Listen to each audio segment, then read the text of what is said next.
Well, what's so great about a mom and pop store? Let me tell you something. If my mom and pop ran a store, I wouldn't shop there. The Sockjig Sneaker Podcast is not in its farewell season.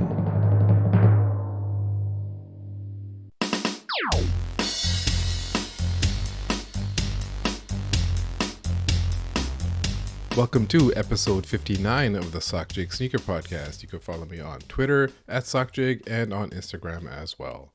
So this episode is a deep dive about the future of sneaker retail. We've seen the news of recent store closures with Atmos US and others, and I do some future casting about the long-term future of retail stores, about what they have to change and what should be done to get there, because these store closures, it's not just exactly an economy thing right now. It's not just that sneakers are dead. There's much more going on. There's a generational shift happening. There's a tech shift happening. And all that has a knock-on effect on how we consume entertainment and content and buy products as well too. So this took me a long time to put together. So it's a long episode. You know, bro, just be yapping in this episode. I promise there are no boring stories about me working at Foot Locker. It's more about what if Foot Locker goes bankrupt. So I understand if these deep dives may not be a light or easy listen. You know, that's just how I podcast. I can't have guests on every week and just riff on topics. I listen to and appreciate those podcasts, but I can do what I can do, and I just hope that doing something different lets this podcast stand out a bit. And really, I don't know who else would cover this topic in podcast form in this kind of detail. So I hope you like it. And if you do, you can support me by buying some Sockjig socks right now. These socks are in a dark army green with orange text. They say Sockjig on it. It's kind of like the Undefeated 4 colorway. I am officially calling this the Elachi green colorway. Elachi is the Punjabi name for cardamom. It's probably the name in Hindi as well too. And you know, I have memories of my dad would often have these dried cardamom pobs in his front shirt of his pocket to freshen his breath after a meal or drink. And I remember even finding a couple in an old shirt years later after he passed. So that's the kind of thing where after his death and you find something like that, it just kind of stings. But now when I think about it, it's something that makes me smile. So that's why I'm calling it Elachi green, because I can, and because I've said before, there's not much representation of my people in sneakers. The closest we had was when Pharrell did some cultural appropriation of Holi for some NMD shoes. Or in some angles, if you squint a bit, Joe LaPuma looks kind of like an Indian guy like Jola Patel. That's literally the only representation we have. So if I give my socks a Punjabi name, I think it's all right. So they're available right now, shop.sockjig.com. There's no password this time. These are a little bit more limited than what I was doing previously. So don't hesitate. Pause the podcast right now and go cop. So also in this episode, I talk about the Kanye story that was in the New York Times. And I also give my thoughts on the cactus plant flea market Flea 2 sizing issue. And this is probably a dated story and everyone has moved on. And I kind of mentioned that even back when I recorded that segment. I really did record that segment a couple of weeks ago. That's just how long this podcast took me to record.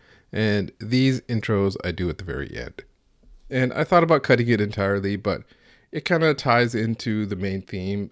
And speaking about that, I also briefly talk about Complex canceling full-size run and possibly for sale.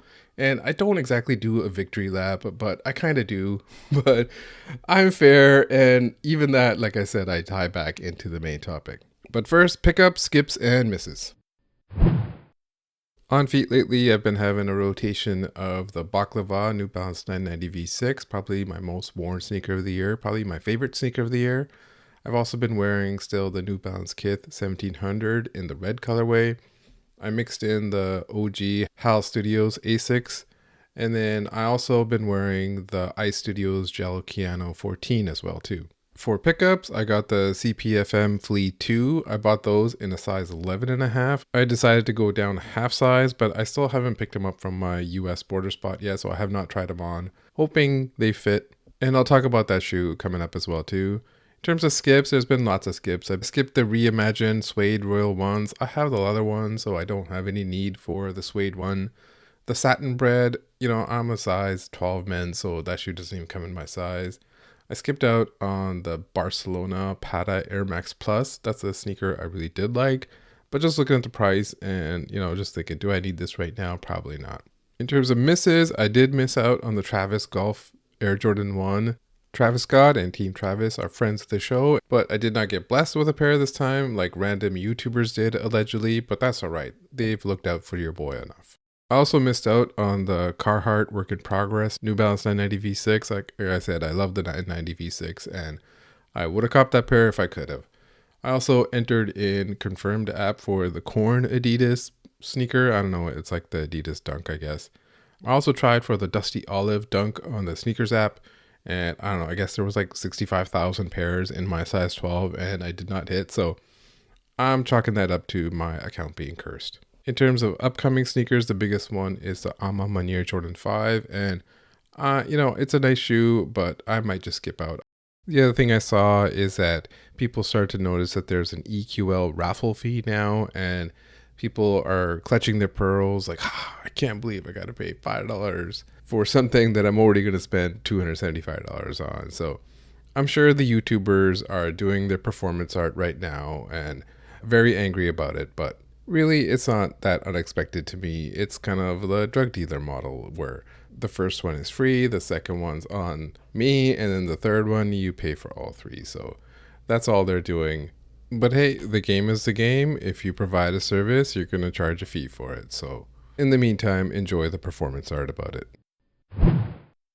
There's a big story about Kanye and his entire history with Adidas in the New York Times, and a couple of people asked me my opinion on it, so I figured I'll save it for the podcast. And before that, there was a note from Adidas that they're putting all Yeezys on hold for the rest of the year, that it was a board decision, and people assume that it either is because of the whole Israel conflict right now, or, maybe they knew that this big story was going to come out, and it's probably not a good idea. Either way, I'm sure they'll be back in January, just like they always bring them back. I know they put out some sort of press release or something saying they might just trash them all. That's all lies and garbage. That's just them acting. They're not really hung up about it. They're just waiting to release them. That's all they're doing. And the rest is performance. But the New York Times story was like this big summary of everything that went on since he first joined Adidas. There was a lot of new details and a lot of the other details that had already been published that were kind of all stitched together. And so one of the new details was that Kanye in his first meeting in 2013 with Adidas drew a swastika on a drawing of a sneaker in his first meeting. And what's funny is I actually called this in a previous episode, so let me put that clip here. And the same thing goes with Kanye right now. Any story with Kanye is sort of believable. Oh, he showed up at the campus and posted a photo of the new CEO? I can see that happening.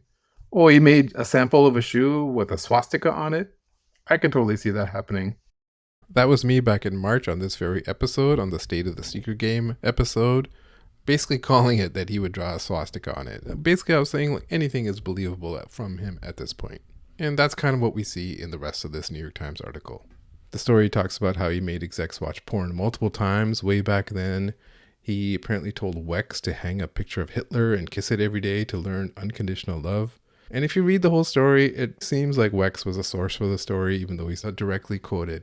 Anyways, it goes on that the employees that worked with Kanye would report all these violations to Adidas, and Adidas would basically just ignore them or give them access to like meditation apps, and then use basically this firefighting tactic of rotating employees in and out of the front line because those people can only handle him for so long. The other big reveal was that Adidas had given him a $100 million annual fund that was supposed to be for marketing, but basically he could use that money for whatever he wanted. It also talks about the morals clause that they insisted that they have to get in with their new contract. They had a feeling it could blow up in their face, so that's why they insisted on this morals clause. But the big takeaway is that Kanye was tolerated because there was money to be made, and they tried to hold on as long as they could, but really, you can only do that for so long, even if you're a huge star like Kanye. But the whole time, they were like just feeding him money, doing whatever they could, pumping out the sneakers, trying to make as much money as they could, because they did make a ton of money off him. So some of these stories had come out, as I mentioned, but it seems like, people didn't want to go on the record about it.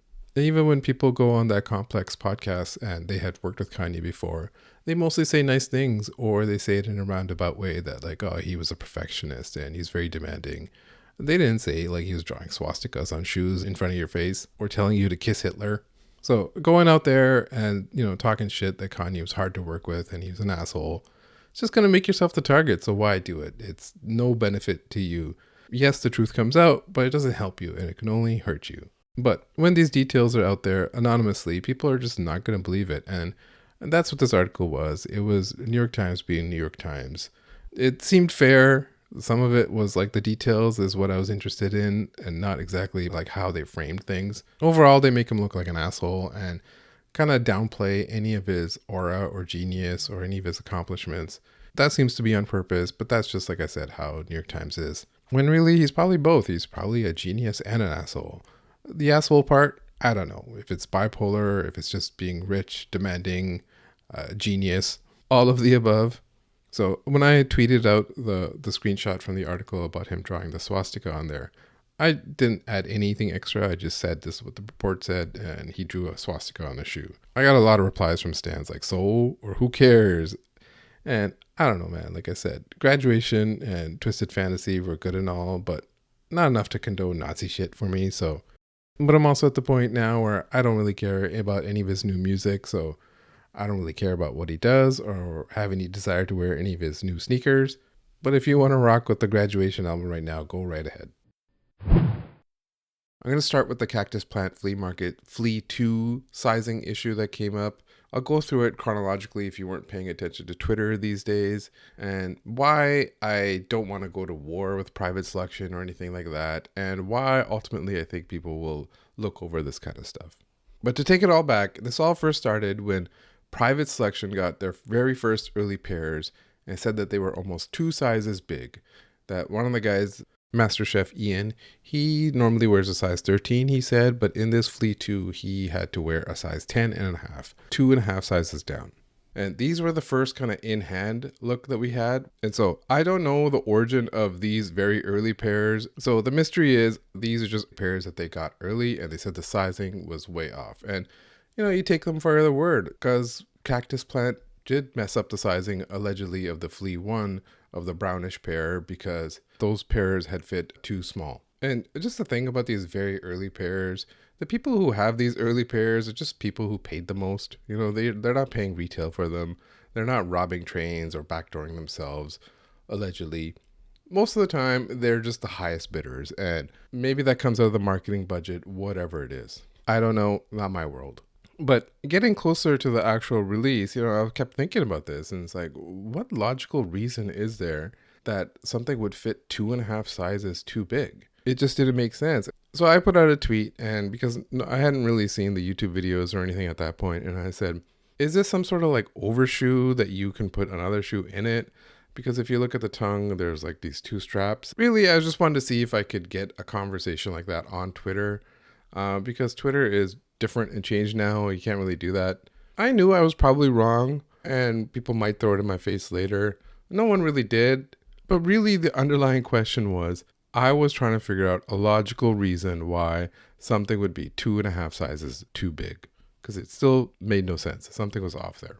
And then to that tweet, Whorehead Sales on Twitter, our early pair seller, replied and said he's getting his pair soon and he'll let me know. He usually gets pairs closer to the release date and not the super early stuff. You know, they're backdoored or fell off a rail car or whatever it is. So when he got them, he replied that they are not an overshoe and that for him, the sizing was only half size big. Well, that doesn't make any sense. How does something go from 2.5 sizes too big to only half size big? Things that make you go, And the other notable thing was he was selling them for $600. And usually this kind of stuff gives you a lot of information about it. It tells you that there was probably a lot of pairs and that he got them at a better rate. And if they were super limited, he would probably, price them at $1,000. But also because the shoe is not super wearable, it's not like a Dunk or something, that it kind of makes sense that it would be lower. When something is selling early for $600, you know that resale is going to be in the $300 to $400 range. And in this case, it's, a little bit under $300 right now. But anyways, then from what I could tell, Whorehead Sales sold pairs to Private Selection. And that Private Selection made a video opening his pairs that they got. And then still insisted that the size 10.5 fits the size 13 person. And, still doesn't make any sense. So at this point, I don't really believe anything. They could be telling the truth. Or they could be doubling down and made a staged video to save face about their early pairs that were suspect. Is it good for business that you meant that you had early pairs that they were fake, or is it bad for business? You could just admit it, or you could just fight back and say, no, this is all bullshit. Like it's, like the Trump playbook, for example. I'm not saying they staged a video. I'm just saying staging videos is easy to do. You could just mix up all the pairs, the early pairs that you had with these real ones, pretend you're opening a box and say, hey, the sizing is the same as my early pairs. Again, not saying they did this, but just the way Twitter is now and the way everything is posted on there for engagement or algorithms, I tend to not believe anything at first. And sometimes you see these viral videos, and then if you just stop to question, like, why would someone be standing there filming a random person walking across the street, you realize that they wouldn't, and the whole thing is probably staged. Anyways, back to the release. So right before the release, again, Whorehead Sales tweeted half size big. And other early sellers had got him as well too. Just Feets, also an early pair seller, and he insisted that they were true to size. And then even Ian of Private Selection had a tweet that said something like, if in doubt, go true to size. It has a lot of lockdown straps. You'll be fine. And again, it just leads to more confusion. Like, why would someone who says they're wearing a size 10.5 who's size 13 now tell people to go true to size? It felt like backtracking. And of course, Nike or Cynthia Liu of Cactus is not going to make a statement about this. They're probably laughing their ass off if they see any of this. The Complex is not going to dive in either because they think they're above it. So cut to release. It's actually a raffle. There's no sizing info on the site. So people either entered based on what they heard from Private Selection, or they heard from Whorehead Sales of going half size down, or they didn't believe any of them and just went true to size. And it seemed like there were a lot of winners, probably like 10K pairs at least. I don't know if that's for each or combined, whatever, but a lot of people won the raffle. So soon after that, Ian from Private Selection says, he filmed an episode with random customers and employees, and he said the consensus from them is one size down. So just more confusion. And, are they trying on early pairs, retail pairs, Whorehead Sales pairs? Again, I don't know. It could all be staged. It's easy to just mix everything up, press record, and say, hey, I'm bringing you a size 9, when really you're bringing them a size 10, and the guy is a size 10 and says, wow, these fit perfect. I'm a pro wrestling fan. I'm used to things being worked, so I can see how easy it is to do. So more people started getting the pairs in hand. KO from ATF said that he got his from Whorehead Sales and they were true to size. Seth Fowler made a video. He said true to size. And the Private Selection guy was defending himself in his tweets, but then deleting him later and then retweeting people who said go size down and then posting Drake lyrics. So whatever it was just this kind of defense by kind of obfuscation or just sowing general confusion out there. So I made a joke about this and I said, all those early pairs are probably just fake. And I used the Elaine from Seinfeld video of her saying fake, fake, fake, fake. And people replied because, I'm taking shots when I'm saying this. And even the Private Selection guy says, I don't understand this from you. And I just said, I just trying to find a logical explanation for it. And I said in the replies for people who said, oh, he's going to block you or get angry about it, because apparently that's what he was doing to other people. I just said, I'm here for the memes and I'm not trying to start a war. I'm just looking for a logical explanation, of which I still haven't found one. Which leads me to that I don't want to start a war about a size of a shoe with some resale shop in Dallas, Texas. I don't want to be blocked and then have like this kind of angry back and forth about it. I don't care that much. The future already holds nothing else but confrontation. I don't feel the need to be right all the time. Things just need to make sense, and that's all I was looking for. I also don't want to be the dad online always correcting this shit. That's no fun, especially if it's just some mild troll, like when people troll that they bought at all the Travis raffles. And it's like, people look to me sometimes, hey, can you correct this? And I'm like, just let these people have fun. But ultimately, it leads back to kind of my position with sneakers, in that I don't want stress from sneakers. It's already stressful enough trying to buy and wear and store and manage a collection and everything else related to sneakers. I'm already in too many wars with people in sneakers. Those people had personal slights against me. There's no personal slight here in this case. Someone DM'd me once and said, hey, they got these Powerpuff Nike SBs early, and asked me if I was selling them, how would I sell them? And I just said, I wouldn't, because I don't want the stress from some early no-box sneaker. I don't sell sneakers on my feed for this very reason. So that's why I'd rather just make jokes about it, make memes about it. If you don't like that, I understand. If you want the war report, you can listen to Loose Lace's podcast. They have a good war report version of it. I don't know if they had fakes in hand. I don't know if the God Killer fakes that they got were something was off on them with the last that they used. I don't know if they were stolen. I don't know if they fell off a rail car. I don't know if they were like handed to them by Cynthia Lu themselves. I was just looking for some sort of reasonable explanation and I couldn't come up with one, and I still don't. And so I suspect that something was off with those pairs. A reasonable explanation would have been that they were samples or pre-production or whatever, but instead they kind of, stood by their story. Maybe they did have the best of intentions, that they were just trying to help people get the right size, and if they got fakes without knowing it, that sucks, but ultimately it's still on them if they were getting pairs from someone who's given them fakes. If they knowingly had fakes and gave bad sizing info based on fakes, well, that's not going to be good for anyone, really. And as I've said on this podcast before, trust is the most important thing. I just can't trust them now on this kind of information. Like I said, maybe their intent was trying to help people with sizing, but to quote Public Enemy, you can't trust it.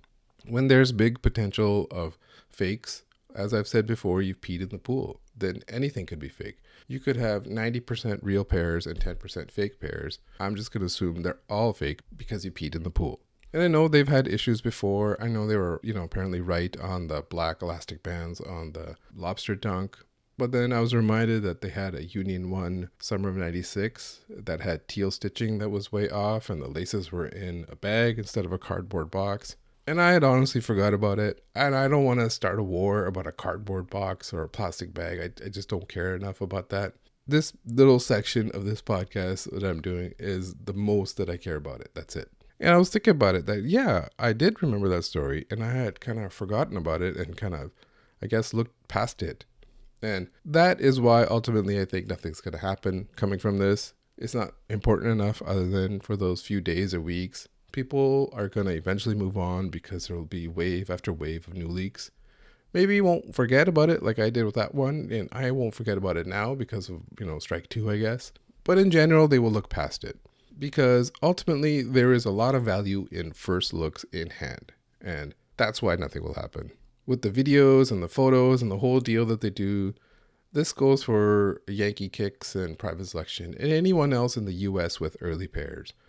It has a higher value when the pairs are in the US in hand and you see what it could look like. And it's not some, Chinese factory plug with a potato phone. Even if the shoe that you're looking at could potentially be fake, there's still value in that video because you get to see what a potential real pair would look like. And that's just where the game is right now. There's value in that first look, and I don't think it can be gate-kept out of the sneaker community anymore. There'll always be issues. The orange lining on a tongue on a sneaker is white instead. The stitching is off on a Union 1.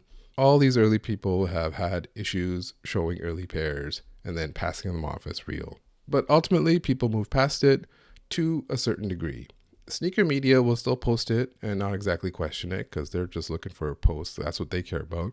So ultimately, what I'm saying is you can move past it or you could find value in it, but you can't trust it. So shortly, I'm going to be talking about the future of sneaker retail and how there's this generational shift that's going on in retail, but all of society. And it's all because of iPhones, online, and this whole information revolution kind of thing. But first, a warning is digital is still tough. Tech doesn't automatically solve your problems. You still have to be a viable business making a product or content that people want to see or consume. The hard truth is that there needs to be failures for this to kind of take over, for lessons to be learned, for better ideas to take the lead in viable niches or cultural verticals. And nothing shows this better than the state of Complex right now and how they're canceling shows and for sale. But before I continue, this segment is here purely for spite reasons, because I mildly and fairly criticized them about some very minor stuff, and they got upset about it. And so for the full story of that, listen to episode 46 called Sockjig Addresses His Enemies for the full 20-minute version there. Basically, I'm saying I wouldn't say half this shit if they were just nice to me, but they were not capable of it or didn't want to, whatever it is. Either way, I will still try to be fair in what I'm going to say here. I guess there was no truce after all. So the first story that came out was that Full Size Run, the YouTube show, has been canceled. They're shutting down. They held a meeting in New York City. They're shitting their pants right now. They can't handle the heat. That's just some verbal copy pasta meme there. Really, the show is ending after this season. And I joked like Seinfeld, that's a shame. And I had some tweets where I just posted the big Fendi at the funeral of his biggest hater meme. So they're still doing it, and they're still going to have the other podcast show, I guess, or whatever.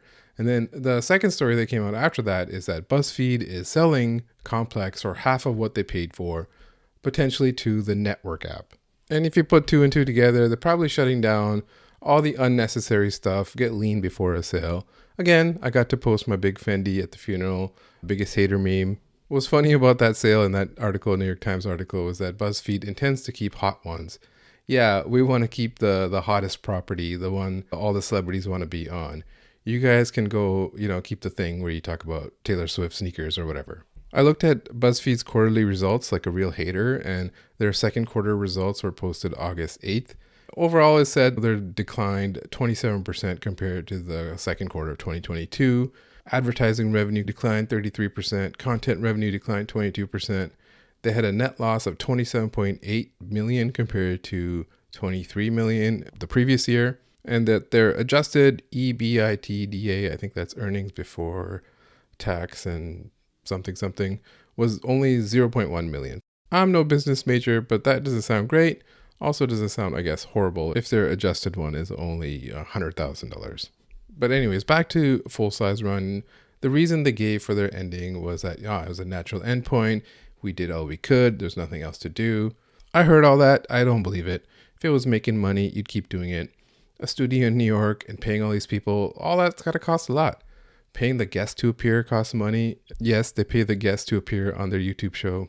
But if it was doing well and they had people to replace the people who don't want to do it anymore, they'd still be doing the show. I guess when you look at the view counts and how YouTube has been changing lately, maybe the view counts were low. I don't know the economies of YouTube and content, but lately I've seen across the board that view counts are down and it's harder to get views than it ever was. Maybe that's algorithm changes. Maybe that's just people adjusting to what they want to see now. But whatever it is, it's not good for business. And if the network app buys it, maybe they keep it the same. Maybe they keep it a separate entity. Maybe they want to change everything and integrate it into their app. All this kind of media fragmentation means that you just have to be in multiple media channels. You gotta focus on YouTube, Instagram, TikTok, and Twitter. No, maybe not so much Twitter, but that's where Elon kind of wants it to be, in that tier. You kind of have to go wherever your audience is.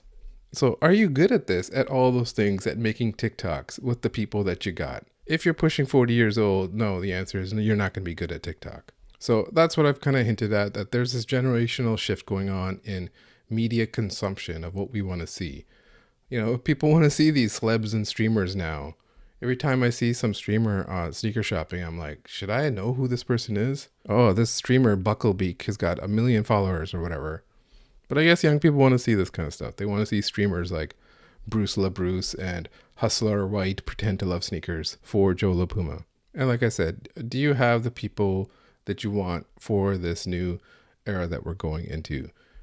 Did you elevate anyone to this level if you're 40 years old? Did you hire anyone who's 20 years old? No, probably not. The secret to any entertainment industry is you always got to be making new stars for the future while still featuring your established stars for the now. Not a bunch of guys in their late 30s quoting MF Doom lyrics. I love MF Doom. I love old head shit. I quoted Public Enemy multiple times in the previous segment, and not even their popular album. That was from Apocalypse 91. But MF Doom lyrics are quite literally scaring the hoes. Just to be clear, I'm not trying to say I'm the answer either. I'm creating niche content for a niche audience and keeping it small. I'm not trying to be a digital media network trying to create content for everyone. But they didn't elevate anyone.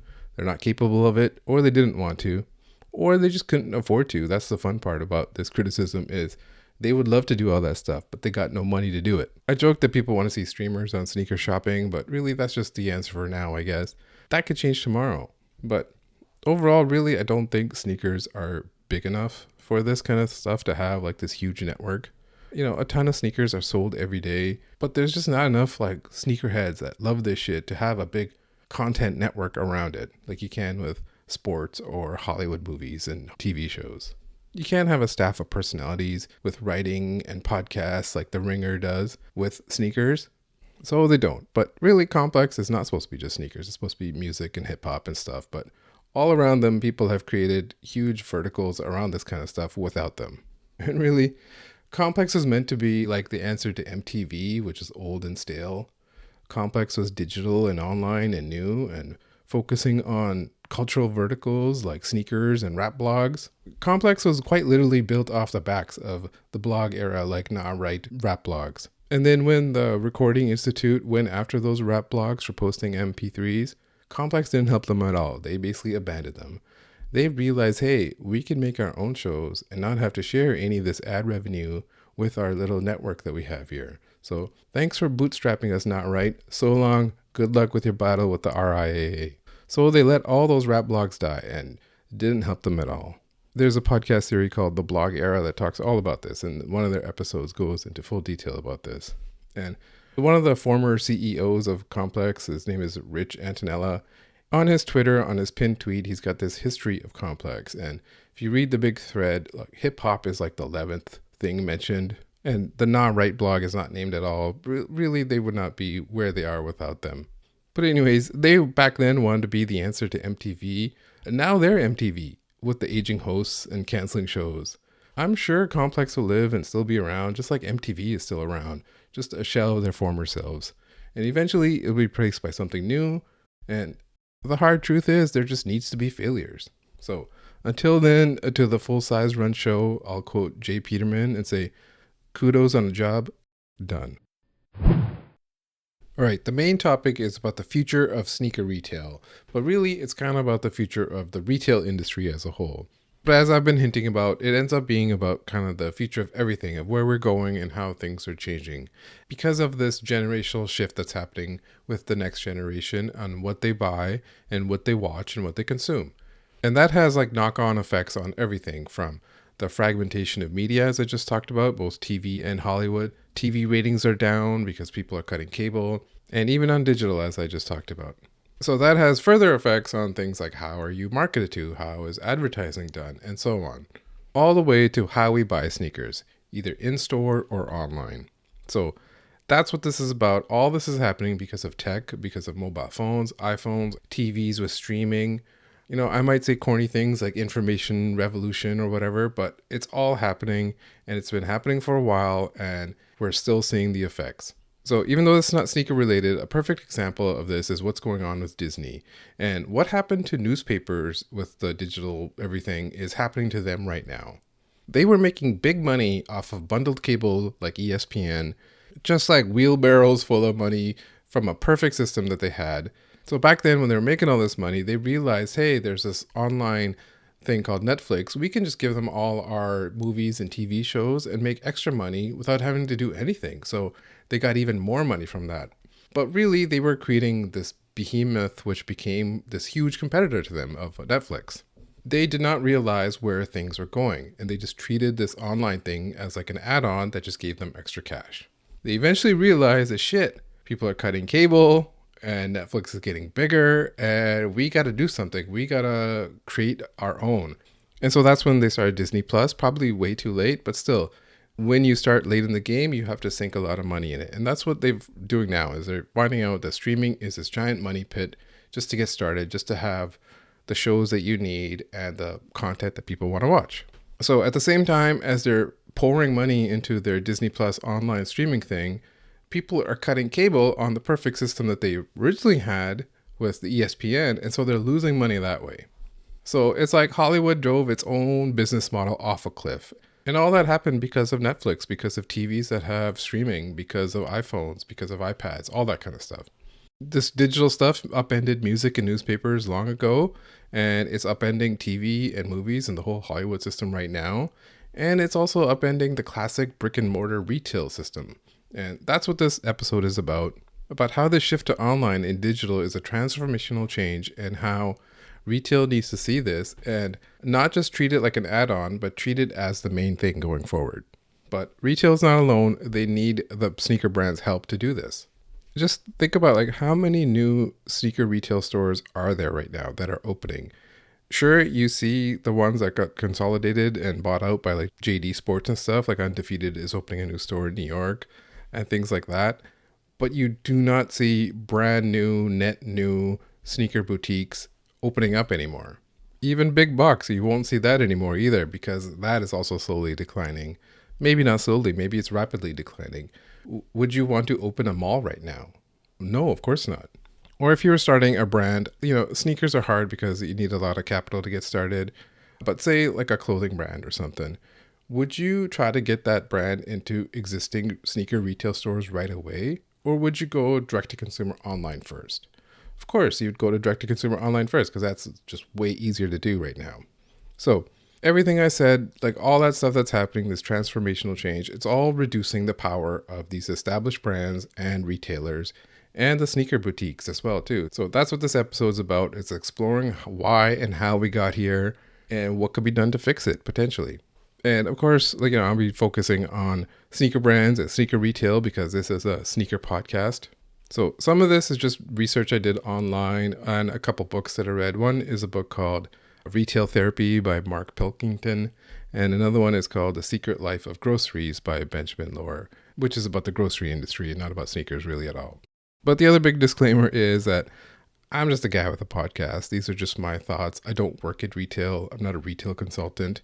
If you want Matt Powell to explain retail to you, he's over there on LinkedIn. These are just the takes of a hands-off retail sneaker guy, not a retail insider. So maybe I'll get things wrong, but really this isn't a podcast about small details. It's about the big picture change that's happening. So we'll start off by looking at the current state of sneaker stores that have been closing in 2023. And there's been a lot this year. Atmos US is a recent one. Hannon in Scotland also had closed their in-store, but then just recently announced that they're closing their online as well too. And there's a couple more in Europe too, like Welgosh and Oi Polloi. And even on the east coast of the US, there's been, the Jimmy Jazz's, the YCMC Shoe City, EB Lands, a bunch of those ones. There's, of course, bigger retail who got it much worse. Places like East Bay and Foot Locker themselves announced that they're closing 400 mall stores by 2026, which is a ton. And Nordstrom's as well, they're closing shop in Canada. And there's a story recently where they were leaving their San Francisco location on Market Street as well. And even last year, there was a lot as well too. Places like 21 Mercer by Nike closed as well too. And before this, we saw that a lot of them were kind of consolidating, like JD Sports was buying a bunch of these smaller shops and kind of merging them in. And really this is to kind of consolidate overheads and make them more viable. And those shops that sold are probably like happy they sold, but that was easier to do when interest rates were basically zero, which is not the case anymore. So now stores are closing, and often when a store closes and then goes bankrupt, they usually owe Nike a lot of money as well too. And the reasons given are usually, the usual, the macroeconomic trends, inflation and increased shipping costs is contributing to us closing the store. Or it's, often blamed on crime as well, which can be a convenient excuse for just bad management. Maybe it's all that, but it's also that just more and more we are just buying things online now and we don't need in-store experience as much. One thing I see often online on Twitter is this example that I'm going to cite about how we need to go back, about how we want to be able to walk into your local store and find the sneaker you've wanted sitting on the wall, and how hype and stuff is removing that experience from people. And that's how it used to be. You could think about a sneaker for weeks and save up for it and then get it. But that's kind of happening right now, that, because resale is dead and product is available. And often now, if you look, the price of the sneaker is often lower than retail on the apps, just like these recent Royal One suedes, than it would be on that wall. So I see this nostalgic take all the time, but really, if you think about it, if you're listening, you're an online sneakerhead, I'm assuming. So, ask yourself this, when was the last time you bought something in a brick and mortar store where online played no part of it? You just walked in, you saw it, you bought it. I'm guessing it's pretty low, or, lower than 10%. But that also depends on where you live. If you live in New York City, it could be high as 90%. Also kind of depends on how old you are and if you're size 13 or not. So this take about walking into a store and finding sitting on the wall, waiting for someone to have their magical moment with a sneaker, it's all well and good. It's a good fantasy take, but most likely that store wants that product gone. They probably have that product listed for $20 under retail on the apps because bills are due. The other assumption in this scenario is that this store exists, that there is a retail store that's local to you, that hasn't gone bankrupt and hasn't closed down and doesn't owe Nike a whole bunch of money. So if that store does not exist, whether it's a small one or a big box one, what else is there left to do? The answer is obvious. It's buying online, which we already mostly do with sneakers. But before we go there, let me just go back and give a very short history of retail that was listed in this book. Basically, 100 years ago, everything was produced locally. There was artisans in your community that were trusted people, and then the products that they made didn't really go that far. But with the whole industrial revolution and all, you could make factories and you can make a ton of product at a much lower cost. But then you need to distribute that product. And, one person does not need a ton of product. They just need a small little single serving of it. So that's where retail came in. The word retail comes from a French word called retalier, I guess, which means to cut into pieces. It was converting mass production into individual sales. And at the time, product had to travel a long way. And so when something was not bought locally, you did not trust it. And so the answer to that was brands. And so that's why you got brands with products and names and advertising, and that these products could be trusted. That is the model that we've lived with most of our lives. The entire supply chain was built for it. Brands and retailers are created that we trust. That's what created the whole explosion of malls and the whole culture of malls. And that whole culture of malls that someone like me, who's a child of the 80s, it just doesn't exist anymore. So all that is being chipped away. So let's demonstrate the classic retail model, the supply chain for a sneaker. In this retail model, you have people who are designing the shoes. These are sneaker people creating a sneaker, people who love footwear. If you follow anyone who works at Nike and stuff on Instagram, you see how they think and talk about footwear. They love this stuff. It's so those are the people that create the sneaker. But then once that part is done, it becomes a product. It's designed and ready for production. It basically loses its identity and becomes a SKU, defined by its price and sales velocity. And then that product gets transported through the supply chain until it shows up at a retail, whether that's an online retailer or in-store, or if it's a brand selling their own product on their own site, or if it's in Foot Locker in one of their hundreds of stores across the country. So while that product is being, distributed and duplicated among hundreds of stores, you got to create marketing for it. And in the traditional way, you got to convince people to buy it. And that's when it becomes a sneaker again. That's when the story of the sneaker is told, if it's told at all. But then back to the store, if the customer then decides to buy it, it's packaged and shipped or bagged or whatever. And it's still a product at that point. And only until it gets to the hands of the buyer does it really become a sneaker again. Something with a story, something with a history, something with, heritage of the brand. Unless a reseller buys it, then it goes back to being a product or an investment, and then is defined again by its profit margin and sales velocity, and if it can be looped. This is the traditional retail model for a sneaker, and its life cycle from sneaker to product to sneaker again. And this is all a push-based system. The brands create the sneaker, they control the information about it, they have the economies of scale at it, they set markups at each level of the supply chain. And over decades, nothing really has changed that much other than, improvements in the supply chain. You still had to move that product from, A to B to C to D. And like I've been talking about, the traditional marketing funnel was you create a big campaign with advertisements and commercials, and then you distribute it to your key few marketing media channels like NBC or whatever, because that's where everyone is. And at the end, you will see sales at the bottom of the funnel. It's this one size fits all, very predictable model that worked for decades and decades. But it's all changing now. It's all basically flipped, because now that whole control of information is flipped. Consumers can decide what they want and when they want it. They can already have all the information about it through social media or doing their own research. And even the whole marketing thing is based more on algorithms and targeted ads based on people's search or what they view on social media. Instagram is probably listening to you right now. So I've been talking about this whole generational transformation that's going on. So I think it's important to kind of define the generations just so we're all on the same page. This part I'll try to keep short, but I just felt like I could not leave it out.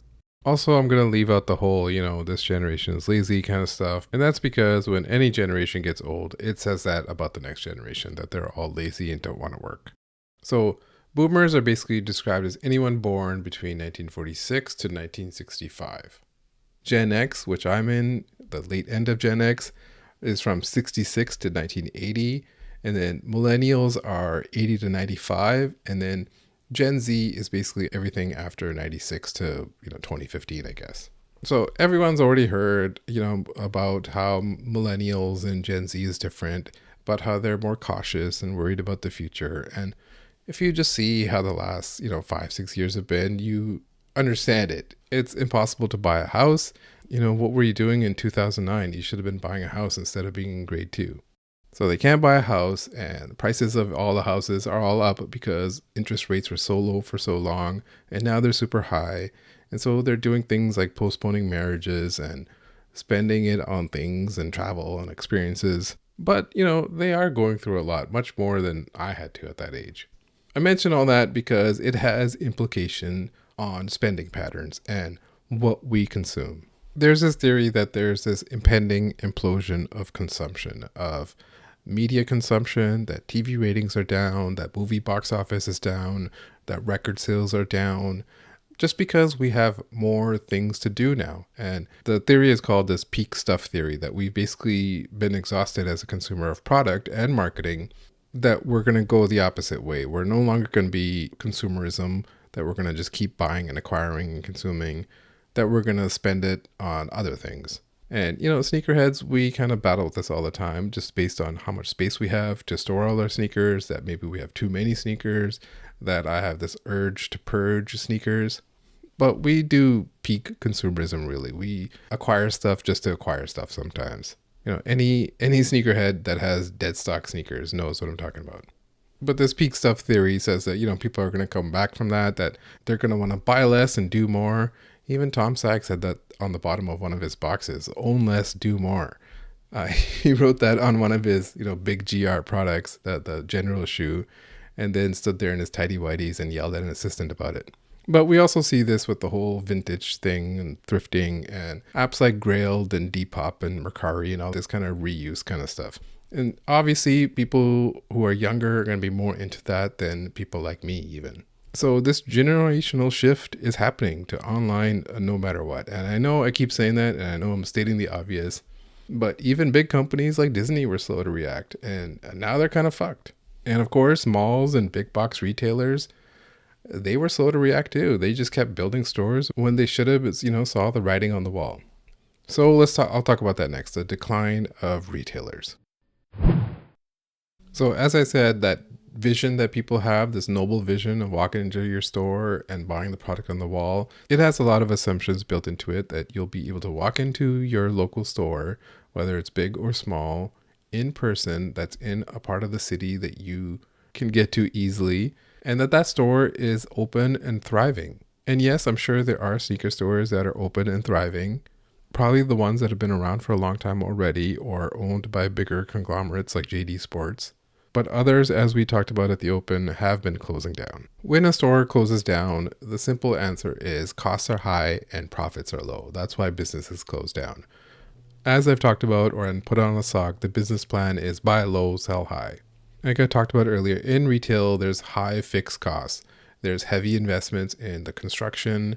There's often long-term rental leases. And then also having to buy a huge chunk of stock. From Nike, you have to buy the junk merch just to get the good sneakers to sell. Meanwhile, the price of everything has been going up. Your cost of your labor, the cost of your rent, the interest rates, the business loan rates, all that kind of stuff.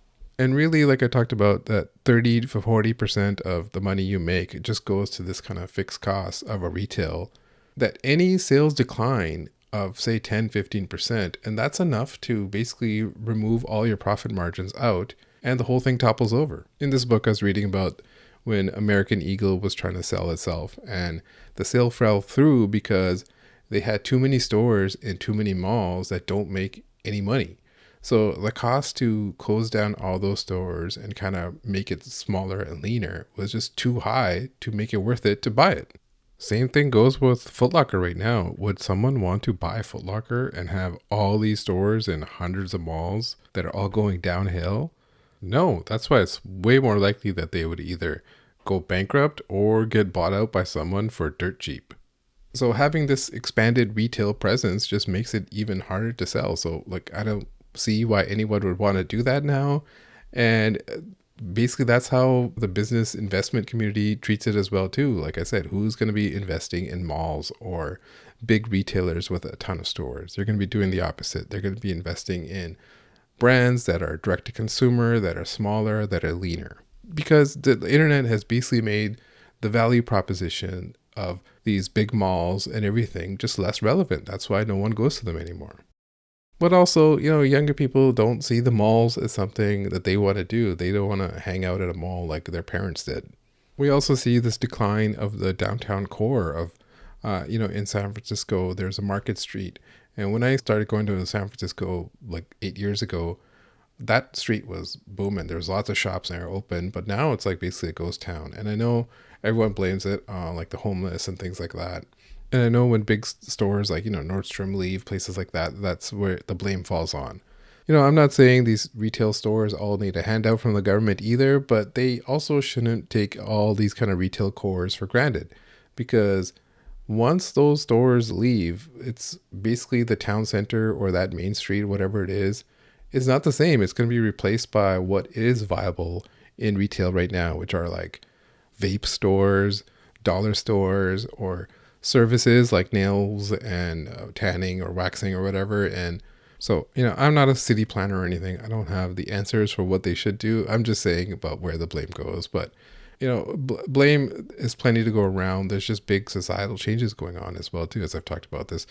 Working from home has changed everything. There's this study I read that basically said that the impact of working from home has affected brick and mortar retail establishments. They looked at evidence from card transaction, and the obvious was that it was bad for retail stores that were near office centers in downtown cores when people started working from home because people stopped commuting. But it also saw that there is a potential of more retail growth in closer to residential locations. So that's what I was talking about. Can you walk into a sneaker store that's close to you?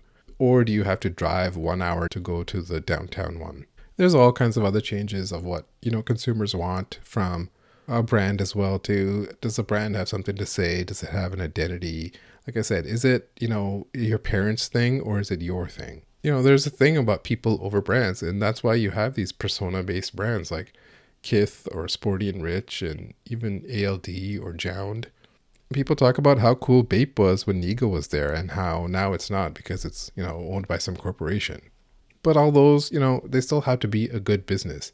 And when you're a brand or a retailer, it's way easier having some sort of point of view for this Gen Z than it is if you're a big box retailer. Just the fact that you offer a ton of different brands from different categories means that you have no character. That lack of character or identity is the thing that you have. So it just makes it tougher. The other reason why there's been a decline of these big box retailers especially is their approach to brick and mortar and online at the same time. In this book, they call that bricks and clicks, where you have a brick and mortar and also an online store. It was, like I said, treated as an add-on, just another channel, and you hire tech people to work on that part, and then everything else that's on the retail side is separate from that. If they didn't view it as an add-on, if they treated it as the main thing, if they had the vision of where things were going, that retailer would be in a much different spot than they are right now. Because they had this huge advantage from the year 2000 or so, from the fall of .coms to up to 2015 even. If you look at Foot Locker's all-time stock price high, it was in 2016. But instead, at that time, they were expanding to more malls, just using the tried and true model that they knew worked, instead of seeing where things are going. Let's shift back into the current state of sneaker retail. And in sneaker stores, brick and mortar stores, specifically for sneakers, their bread and butter drops are the ones that are high stock, high demand, and sell quick. This, of course, means anything with hype that is going to sell quick and won't be sitting around. But it also means everything else. Jordans that everyone with size 13 loves, but also, Dunks and Yeezys. Yeezys being out of the picture is taking a big hit, I'm sure. Even Dunks, they're not moving like they used to. And honestly, if I was a retailer, I'd be asking Nike and Adidas what's next. But I'm not even sure if smaller stores even have the right to ask that kind of stuff. But everything else that you see moves either slowly or barely and is just waiting to go on sale. And to have that kind of Nike account, you have to buy all the stuff that doesn't sell as well in order to get the stuff that does sell well. So it would kind of suck having to buy a product that you know one's not going to move, but hope enough of it sells for retail, and then the rest that you can discount. And Nike's got all kinds of rules on retailers, like the ones that we saw that was leaked last year, I think, where they can't go first come, first serve for super hype drops. Everything must be a raffle. You can't force stores to buy like a t-shirt for a raffle entry, which, obviously is probably better for consumers, but not for the retailers in this context.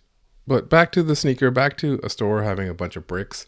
The store is going to know when they get a brick and when they have too many, and then they start selling it early. So they start selling it on the StockX and the resale apps. And I talked about this on the Hater's Guide to StockX episode, where those apps are basically just a graveyard of a ton of these under retail sneakers that don't have the hype, and people just wait to go on sale.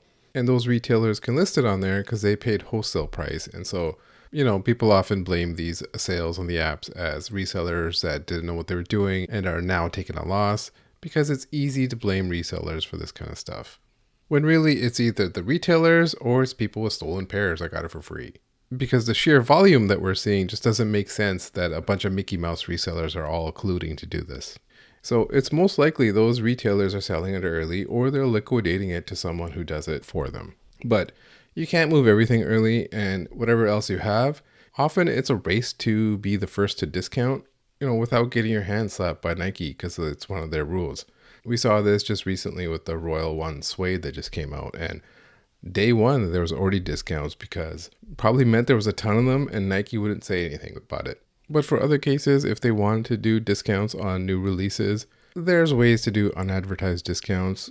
Put a discount code on IG stories or send it to a cook group or something. There's many ways that stores have been already doing this kind of stuff. So, this will recap. With all of this, we already know, like, this is what the current state is. And so, you can see it when you go into your local store. Like I said, what's on the wall? The hype stuff is gone. It's just that graveyard product that's left. You're not going to walk in and find like a J Balvin 3 that one day they just held for this occasion. Most likely, if they found like a stock of J Balvin 3s in the back, they would just put it online and have them sold instantly instead of putting them in store, putting it on Instagram, having to deal with people calling the shop, that kind of stuff. So the other thing with these local stores are, does it look nice? Like, the stores have to look good. That's just where retail is now. And so they have to spend a lot to look nice. You step into an Undefeated or the Kith Toronto that I went to, those going to look nice. But if you step into a Foot Locker, it's just like, this feels like, someone's memory of an East Bay catalog. So as I said earlier, like, would anyone want to start a generic sneaker retail store right now? A brand new store with a new name, not Undefeated in a new city. The last new store I could remember is maybe the Better Generation, and that's by PJ Tucker, who's got all the connections in the world. Who else is there? I can't name any other, off the top of my head, brand new generic sneaker stores that has Nike and Adidas and other product. We already know that it takes a long time to even get a Nike account. So the more you think of it, the more absurd it seems that this retail model of paying high rent, making a store that has to look awesome, having product that sits, that you can do all this and be differentiated, have something that's special about your store, but it's still going to be that. It's going to be a graveyard of product that's sitting. And, I'm ignoring the whole kind of conversation of how dare a product sit versus not. I'm thinking this about the retailer side of, bills are due, products have to sell, not from the consumer side of it's awesome that products sit and I could just buy things when I want. So if there's no new stores opening, we're unlikely to see any new innovation in any of this retail field. It's more likely JD Sports is going to open a new size store in some other city. But going to the bigger stores again, like look at Dick's Sporting Goods and Foot Locker. What if those stores go down? What if they go bankrupt? This seems entirely plausible, not impossible at all.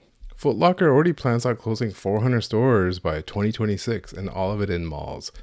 What's going to happen in all those malls when these big anchor tenants are gone? And usually Foot Locker's not big anymore, but the big Nordstroms or the bigger stores have already kind of gone and often replaced by like temporary stuff that doesn't pay as much retail rent. And so that affects them as well. Spirit Halloween is not going to pay the rent in January. And big box stores like Foot Locker They can't really go direct to consumer with every single thing. They can, of course, create private labels and create their own brands and have them sold online and make a bigger profit. But when you're a generic company like Foot Locker, it's harder to have a niche product. It's easier to have a generic product. And so then you're selling generic socks and generic footwear if they're going to do like slip-ons or whatever. But I don't see them getting into making sneakers at all. That's why I think them going direct to consumer is a tougher sell. For someone like Dick's Sporting Goods, they apparently do a lot of private label, their own labels for sporting goods equipment, and that makes a lot more sense. And of course, brands like Nike can do direct to consumer and just take out a step of the supply chain and send it direct to consumers instead of to retailers. Like we've been talking about, the old model was factory to brand to retailer to consumer, and direct to consumer means it's basically just factory to brand to the shipper to the consumer. So theoretically, collapsing that supply chain of taking two steps out of sending it to a retailer and sending it to retailers through hundreds of stores throughout America. And just a sidebar on this, in the Secret Life of Groceries book that I read, it talks about trucking and how every product basically has to go on a truck at one point. And if it didn't, the products that made that product did. And it talks about how truckers are basically indentured slaves to the trucking companies, where they are signed onto these leases and contracts with lots of high debt and have to pay it back. And then it's basically impossible to pay it back because they just chip away at it with fees and other things. So, reading all that, I was, you think about that whole CDL joke. Whatever you do, do not get your CDL.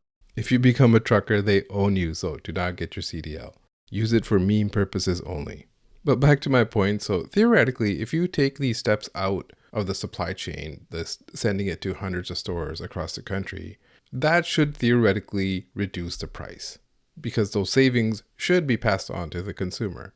If only it were that simple, because Nike sets the retail price and they want the same price across the board. And if they save money on it, they're not going to hand it over to you. They're going to pocket that difference. So of course Nike's not doing this. They're not reducing the price. They're increasing the price. They can't have the price of the sneaker cheap online and then more expensive in store. They would just be cutting off their own knees if they did that, because those retail stores are still responsible for a huge chunk of their sales for now. And that is the dilemma of direct-to-consumer, that you don't want to alienate the retail because it's still a big chunk, but you know where it's going. And that's where Nike had this vision. That's why they wanted to move direct-to-consumer, have 30% of their sales be direct-to-consumer. But as we've seen recently, Nike has kind of scaled that back a bit. And at one point, they had cut off stores like Foot Locker and Macy's to a certain point. But they started bringing them back into the fold last year when they had a surplus inventory and product to move. So where I'm going with all this is kind of the central premise of this entire episode, that everything needs to go online. And stores need to become totally different than what they are now, which is just a boring graveyard of slow-moving product. And things are already moving this way. There's a technology change happening. There's a generational change happening. The rent is high. It's not low. Interest rates are high. It's better to learn the lessons of the dead malls that did not listen to this, that just overly expanded and did not forecast for the future, did not have the vision. But sneaker retailers that are, carrying product of the sneaker brands, they can't do this alone. They need those brands to help them. Nike basically has to remove their fangs from the retailers and let them do this and help them do this. So every time I would see these stories about these stores closing, like Atmos and Foot Locker closing their 400 stores, I was thinking about this, that really things need to go more online and the brands need to help them. And I remembered this Montreal store called Exclusivity, which closed down. They basically lost their Nike account because during COVID, they had basically shut down all the retail stores. And then when he wanted to come back, the owner of the store had this idea of he wanted to come back part-time and do some sort of special concept of a speakeasy and things like that. And Nike basically said, no, we're not doing this and we're pulling your account. That guy was kind of a clown, and Canadian sneakerheads know that. But I think if history remembers him and remembers that attempt about his speakeasy thing, they might be kind on his attempt. Or maybe not, because he was unlikable, so I don't know. But a lot of this thinking was, like I said, from these last few years, from stores closing, from going into these stores when I did and seeing what they had on the wall, And also from my trip to Toronto where I went to the Kith store and seeing how they operate and seeing what products they choose to sell and how they present themselves and where in the city they're located. So that was the basic premise that I had. So I was like, let me do some research and see if it supports this premise. So anything reading online about the future of retail basically falls in line to kind of the outline I have here. And even the book that I cited, the Retail Therapy book, the main point of that book was that most stores need to move to an online model and that their in-store experience should be for products that are better suited for in-person and everything else is online. And yes, that means that, stores might close and jobs will be lost and giants like Foot Locker might fall. But all that is already happening. It's happening right now. So all this, has to happen in the long term. It might not be in 5 years. It might not be in 10 years. But really, change like this can happen rapidly. Giants can fall overnight. In an online world, there's much lower fixed cost of having, say, a warehouse with shelves and employees that do fulfillment than it is to build out hundreds of stores that have a cost associated to building those out, renting, paying the staff. And the other thing, as I said, is that product is duplicated. That product that you have in the Foot Locker store is the same product that's going to be in another Foot Locker store, hopefully, and then the next and the next. Do you remember those old Foot Locker maps that they used to put online with the little dots of where the Jordan was? And it would just be the whole country filled with those. Really, we haven't seen those maps in a long time. And if you weren't around in sneakers online in like 2014, 2015, when they were all over the place, then you probably haven't even seen them or know what I'm talking about. Because lately they've just replaced it with the FLX app and the raffles on there and the ship to me option. So that's what I'm talking about in this whole episode, is that these changes are already happening in some form all around us, and it's eventually going to go full form online, I think. So, just compare having, say, 3 stores in 3 different cities to having 1 warehouse and 1 website. Yes, it would be hard shifting to online only, but really right now, most of these kind of stores that have like that example of 3 stores, they're already focused on their website. They already have a system set up. They already have photography and photo shoots and all that kind of stuff. If they're big enough, they probably already have like warehouse space for all their shoes. So wouldn't they be making a lot more money if they didn't have those high rent, high expense 3 retail stores? Other benefits other than cost, probably some obvious ones, like it's more convenient for people that it's available on the site 24/7. And also stuff like you have more control over a single warehouse than you would 400 different Foot Locker stores. But also with online, you can have hundreds of products online, whereas in a store, it should be only a set amount. The ones that are probably the most highest demand, the ones that need to have an in-hand experience, and everything else is online.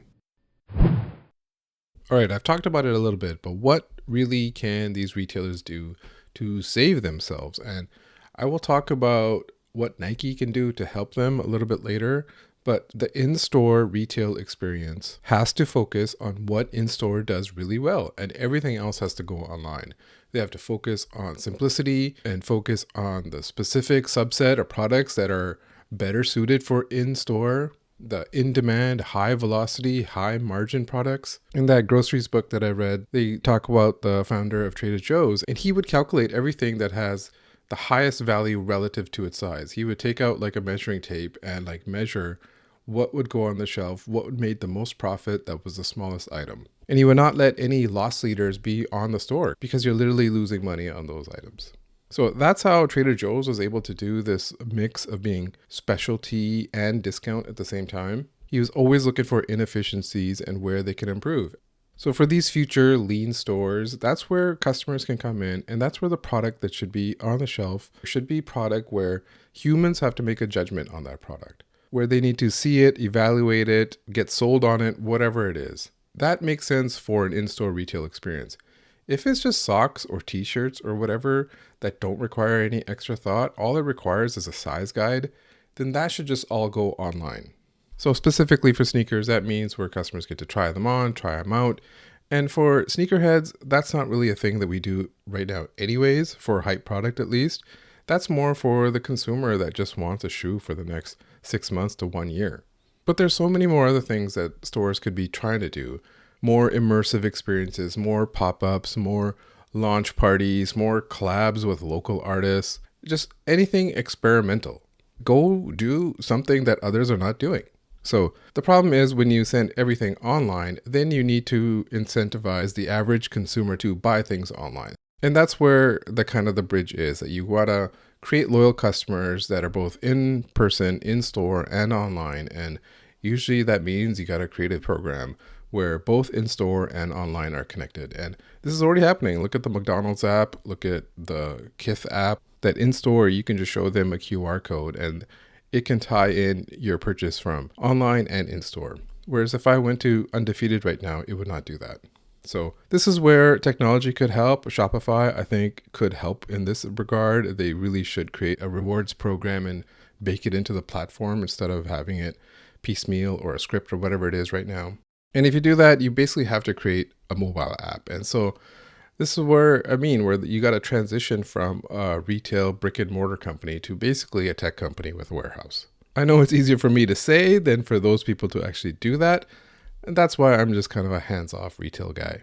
The other big thing that in-store experiences can focus on, the power of community. We see this with running and we see this with skate shops. In running particularly, this has been an area that Nike has been missing out on.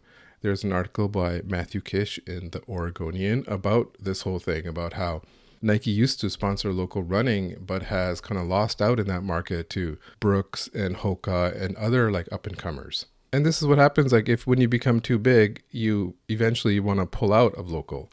And so that's what local and community stuff and brick and mortar stores can be doing. So running shops do that, skate shops do that. I don't see why other sneaker boutiques shouldn't be doing more of this kind of stuff. But if you do that, you really have to have good service. You just can't have shitty employees anymore. You can't have shitty service. If you move everything online, you can't take forever to ship. There's times now where I will buy something online and they won't ship for 5 days later.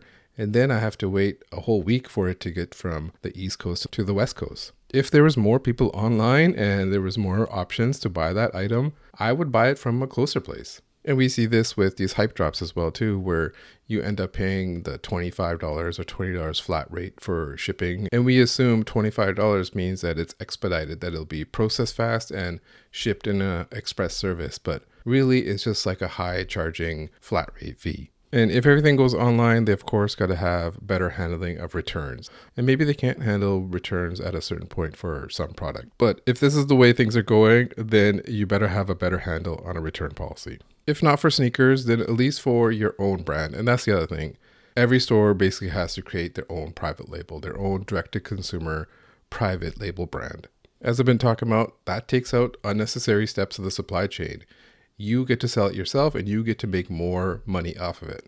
And we know that, skate shops have always been doing this. They have their shop t-shirts and some boutiques have this as well too. But going forward, they probably have to do a lot more. Just look at Kith. Kith is direct to consumer with their own clothing line. You can't go into any other store and buy it. But Kith is also at the same time a retail store that carries other brands. And reading that groceries book I've been mentioning, this was the secret to Trader Joe's success as well too.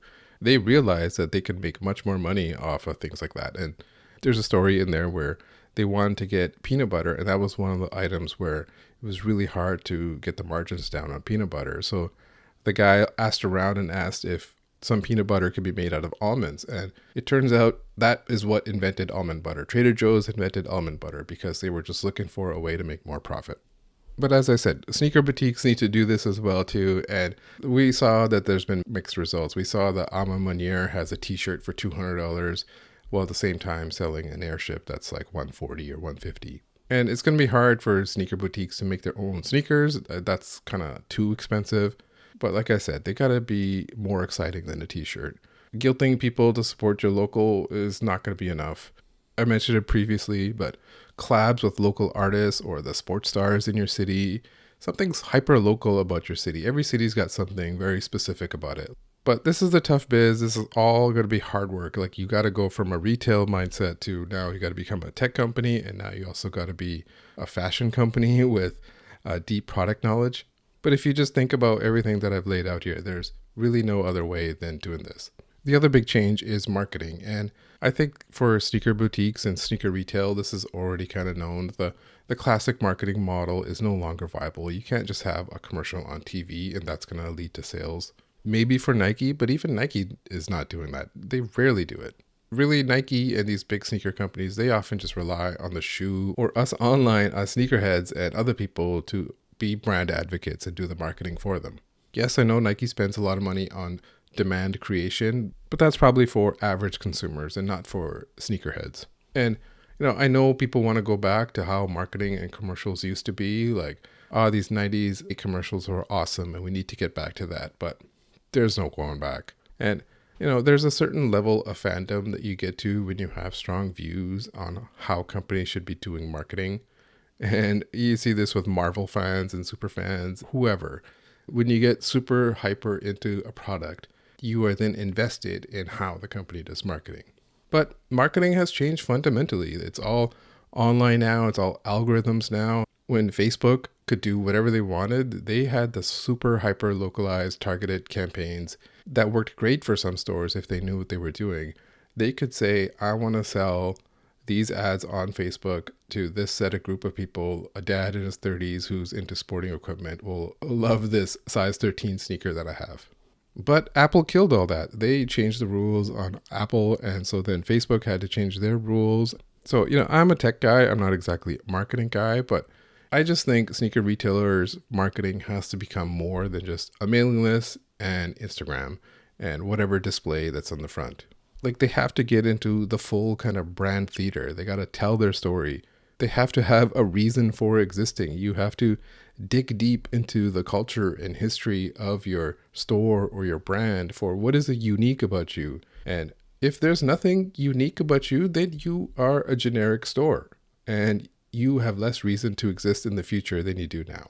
So if you get into this whole brand theater and stuff, like, that's all classic marketing stuff. That's the stuff that will still work.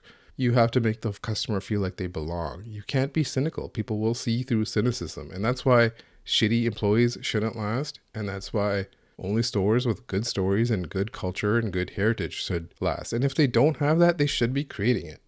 And if stores were arrogant in these last few years when sneakers were popping and did fake raffles and backdoored everything and treated customers like shit, those are the stores are now going to have a tougher time when they got to be real with customers and try to forge a bond with them. And so it's going to be tough. I don't know if they can do it. I just assume that you have to lean on a customer's taste, what the customer is into, what the customer likes. So it just turns out I have an entire episode on sneaker taste. So check that out. And in it, I talk about how people often buy things to demonstrate taste, to give us this sense of self, this sense of like who you are in sneakers. You see this in Twitter bios all the time. It'll say like dad, God, sneakers. Sneakers are so high up on there that it's part of their identity. And that's where retail is a part of that experience. And so somewhere in there, they need to create a bond with customers. The other thing is cities and how to revive big retail areas or create little pocket niche areas. And from my experience going to Toronto, going to that Yorkville area, that is an example of the kind of area that works, where it's very nice, very walkable, it's outdoors, there's a big mix of tenants, there's grocery stores, there's a Trader Joe's in the area, there's luxury retailers, there's restaurants and gyms and apartment buildings. There's people living in it. And maybe some of those buildings are actually like Airbnb buildings, but the thing is, it's super expensive and it's super luxury. And the people that are living in the kind of houses right behind that area, those are $2-3 million houses. So these kind of expensive pocket areas are going to become destination visits. Just like how on the opposite end, the outlets that are in the outskirts of cities that you have to travel to are destination visits. So cities, go build a version of this. It doesn't have to be luxury, but think about your city right now. Like, where are the good restaurants? Where are the sneaker retails? Are the good restaurants in an area that you live in? Or do you have to travel to a different part of the city or to a different city altogether to visit it? And the same thing with sneaker retail stores. Ideally, they'd be in those same areas where there's good restaurants and it's outdoors and walkable and people live there. But the rent is high in those areas, so maybe not. And so, as I mentioned earlier about the studies of work from home, that the biggest growth has been actually in more residential areas. So maybe that's the future. Another thing, a pattern that I've seen as well too, is stores actually opening up in international cities. Concepts already has a store in Dubai, I think. I just saw that Extra Butter is opening a store in India. And so maybe there's the first time we got India representation. And Urban Necessities has a store in Saudi Arabia. And not sure if it was a pop-up or a one-time thing or if it's a permanent store, but Saudi Arabia's goal is to become the new Las Vegas. So they can do that because they can pay money. So wherever there's money, that's where things will go. So this whole thing that I've been talking about, it might not work for every city or for every store.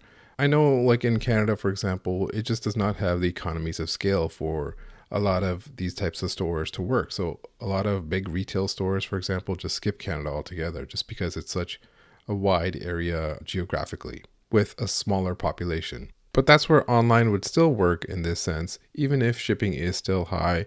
If they are saving costs in other ways, they would have to front load some of the costs for shipping in Canada, I guess. Kith Canada is an example of this. They charge $10 Canadian for shipping across Canada, even though if I were to make a label from here to Toronto, it would probably cost me like $20, $30. So I assume Kith is eating that cost, or that's what they negotiated with FedEx.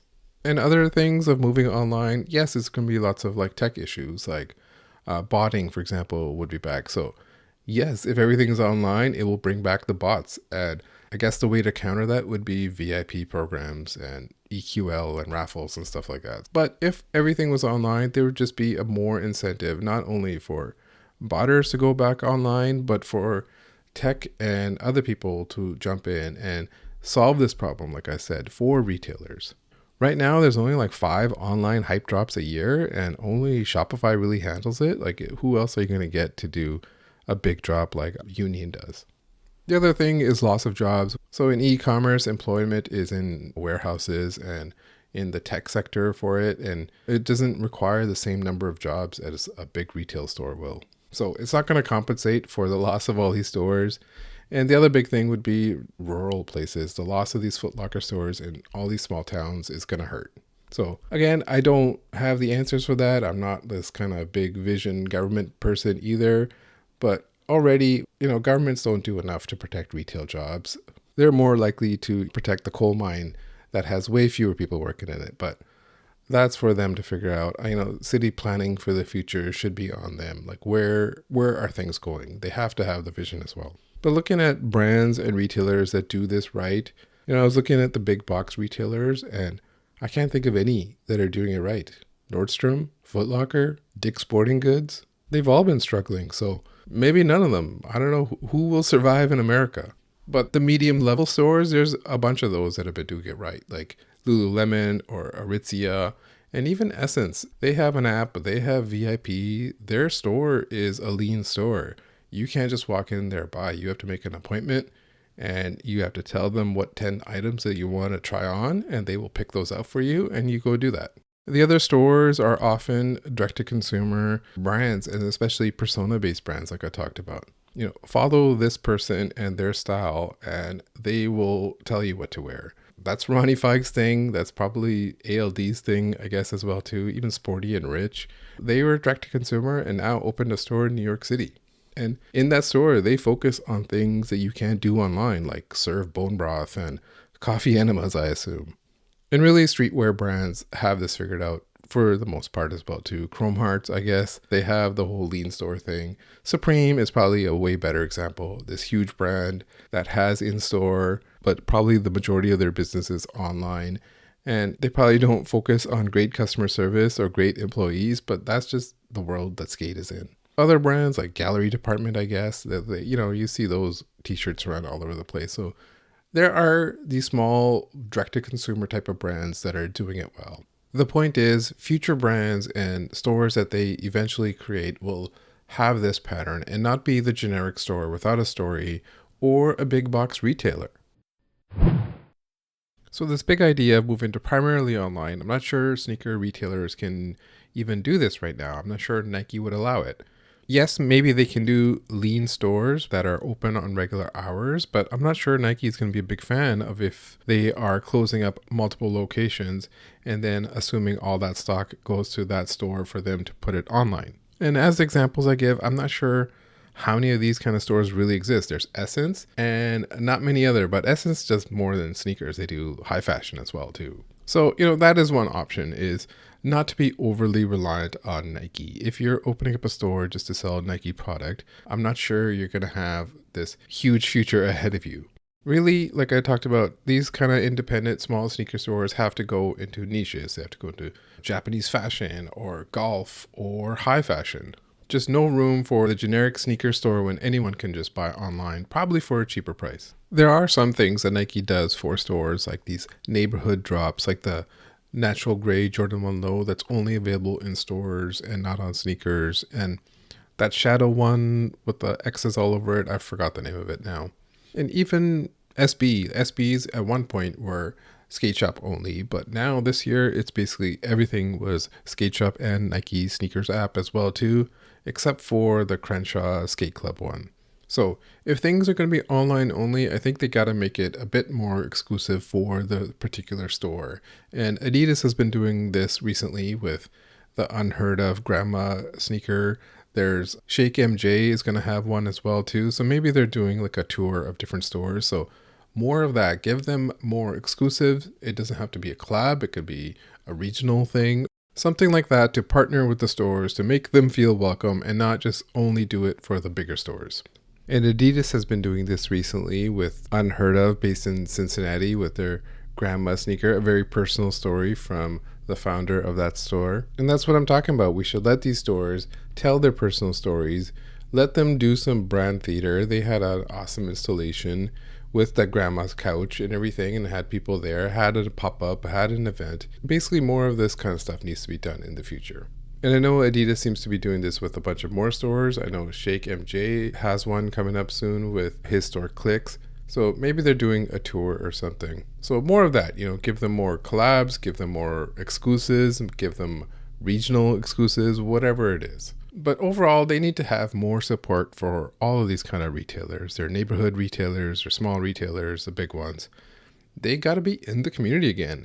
Like I talked about with the running stores, they exited that. They pulled out from mom and pop shops saying that basically they could not have reps for them for that region of the area that they're in. So if stores are going to be more lean and they're going to have more pop-ups and in-store experiences, they could use the help of brands. But overall, they need to loosen the rules across the board. I think they need to let anyone sell online, from skate shops to running to tier 1 to tier 2, tier 0, whoever tier you are. You can still keep tier 0s and have them be select and have them have limited releases and, like I said, the in-store experiences and pop-ups and stuff. They also have those international rules in place where one region can't ship to another region. This rule in this kind of format, maybe it has to stay. As a customer, personally, I would like to see it go. I'd love to be able to buy from these European sites again. Most of the time, they shipped faster than the US counterparts. But Nike can also do away with a lot of the bullshit product that they have. Like, do we need 115 Jordan releases in 2023? This was accounted by Brandon, previous guest Brandon, on Twitter, that's how many Jordan releases there are going to be in 2023. Like, we could probably cut that down. There's a lot of retros that no one asked for. That Nike showcase that they did on sneakers, well, there are some there that were okay. Then the rest, I look like they were just sneakers for old heads. I joked that, you don't see anyone in Gen Z wearing Air Max 1. That certain Air Max nostalgia shoe is more for the 45-year-old creative director types. But this is an impossible ask. I know that you can't tell a huge company to make less product. Nike is huge because they make a lot of product. Asking a giant not to be a giant is just not going to work. There's no going back. You must go forward only, not backward. Upward, not downward, and always twirling towards freedom, to quote Simpsons. But huge companies have to stay huge and churn out more product so that their employees have something to do and shareholders are happy. They made 650,000 Royal One suedes on Sneakers app because that's what they gauged the market wanted when they did that 18 months ago, but also because they can.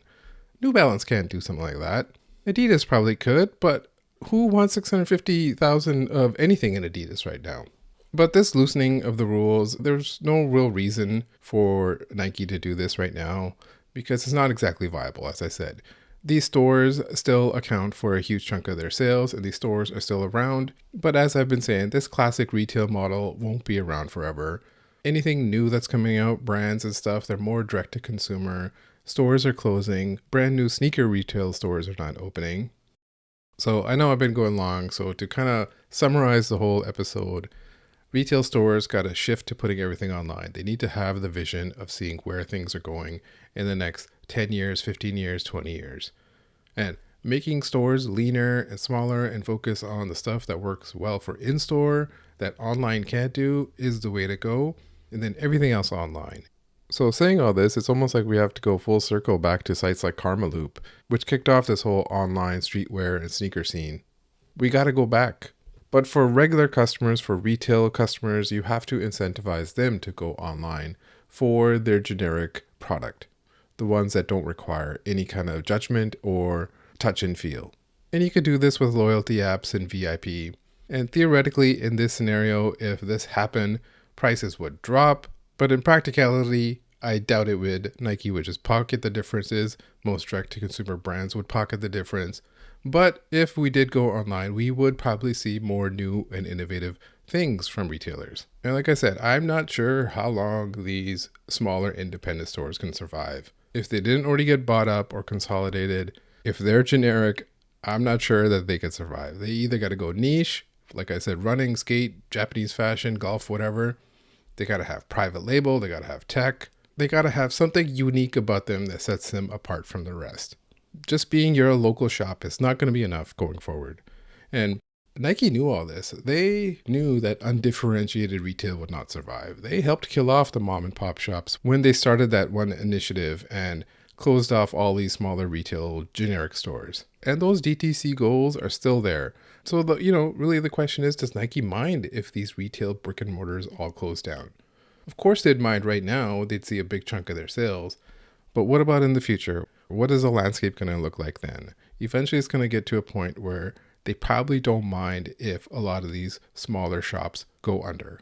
Especially if those shops are going under, and when they go under and bankrupt, they end up owing Nike money, and that money is not coming back. So that's what I'm saying. Instead of Nike waiting for them to die, owing the money, maybe they can help them out in these new kind of ways.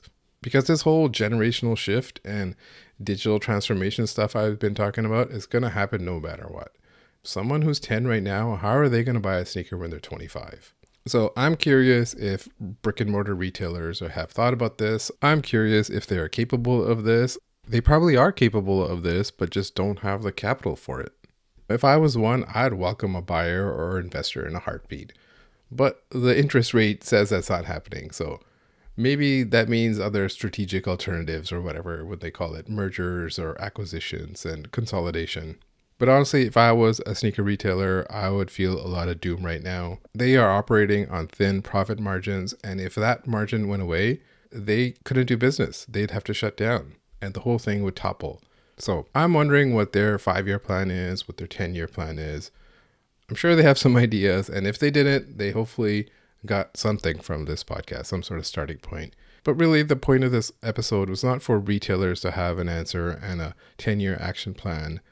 It was kind of for consumers to realize where things are going. So I hope that helped. I hope I gave you some points to consider.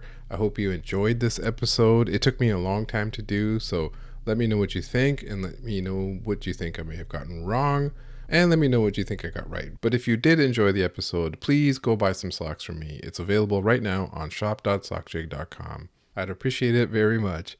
But either way, you can go fuck yourself.